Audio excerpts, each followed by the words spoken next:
Quote, "Do I get up in the morning determined to seize the day, to get the utmost of these 24 hours? Can I get more out of life by living in day-tight compartments? When shall I start to do this? Next week? Tomorrow? Today?" End quote. Carnegie, page 13. The book that I chose for this assignment is titled How to Stop Worrying and Start Living, written by Dale Carnegie. The purpose of this is to inform others on ways to worry less and different ways and strategies to relieve your worries. The book that I chose relates to this course for a few different reasons, such as it shows conflict styles and it also shows self-concept. And while you're reading the book, I've noticed both of those. So first, I'm going to be talking about steps to stop worrying. Next, I'm going to be talking about how to cope with the worries that you struggle with. Thirdly, I'm going to talk about how to lose yourself into action. And finally, I'm going to be talking to you guys about the techniques that I've learned from this book and implemented in my daily life. Now that I give a preview of what I'm going to be reviewing, my first topic is steps to stop worrying. So step one is analyze the situation, and by doing this, you're supposed to figure out the worst thing that could possibly happen in the situation. By doing this, you can accept the worst outcome that can happen, and it could help you relax and relieve stress by not worrying about what could happen, just knowing that there's the worst thing you're looking for and it only could get better from there. The last step to this is to improve upon the worst. So by doing this, you can take what you think is the absolute worst and try to pick everything out of it that you possibly can change and make it better. By doing this, you could concentrate more on doing that and not worrying. And I think that's a really good way to worry less, is to know exactly what the worst thing could happen is, try to make it better, and hopefully it goes good from there. Now that I gave you tips on how to stop worrying less, next I'm going to talk about how to cope with your worries. So the first thing you're supposed to do is collect facts, and by this you're supposed to eliminate your emotions. So by eliminating your emotions, it really takes out a lot of stress upon the situation. You can act as if whatever situation you're worried about, you can act as if it's somebody else's situation. That way you're not putting your emotions into it and you're not getting yourself as stressed out as you would if you were thinking about the way you feel.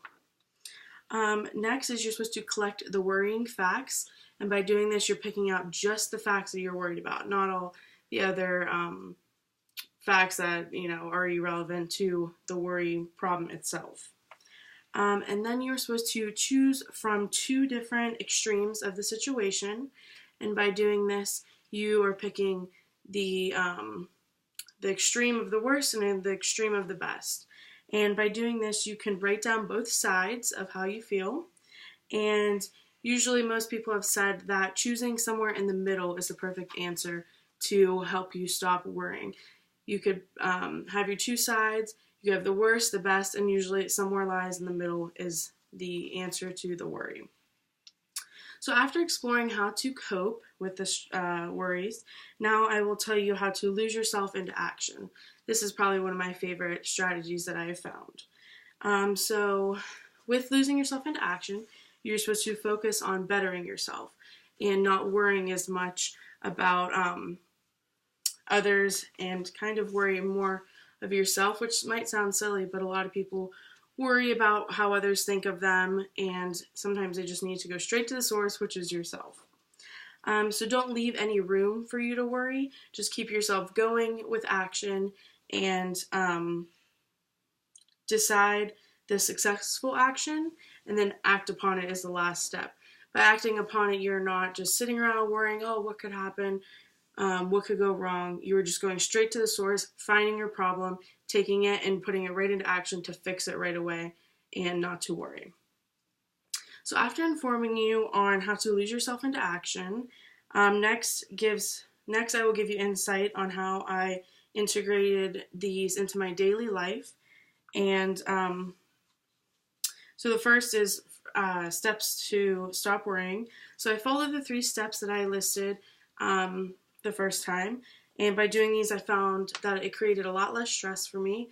It's 3 simple steps that you could just do quickly in your head, go over, and it turned out successful for me. So I think that was a nice one. And then the next one, coping with the situations.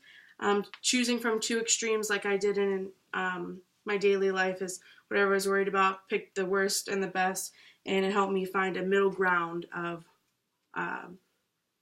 what I should do to stop worrying. So lastly is lose yourself into action. For my daily life, focused on bettering myself, and I tried to think more of myself so that I could help cope with my worries. And I acted upon it with no room to worry. I went straight to the source, acted upon it, and didn't let myself get worried about anything. Just acted upon it and did it. So in conclusion, do I get up in the morning determined to seize the day to get the utmost of these 24 hours?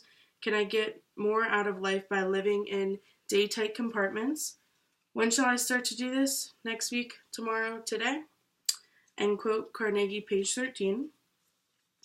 So like I said, my book that I picked for this project is titled How to Stop Worrying and Start Living by Dale Carnegie. The purpose was to inform you guys on what worrying can do to you and different ways to help relieve it.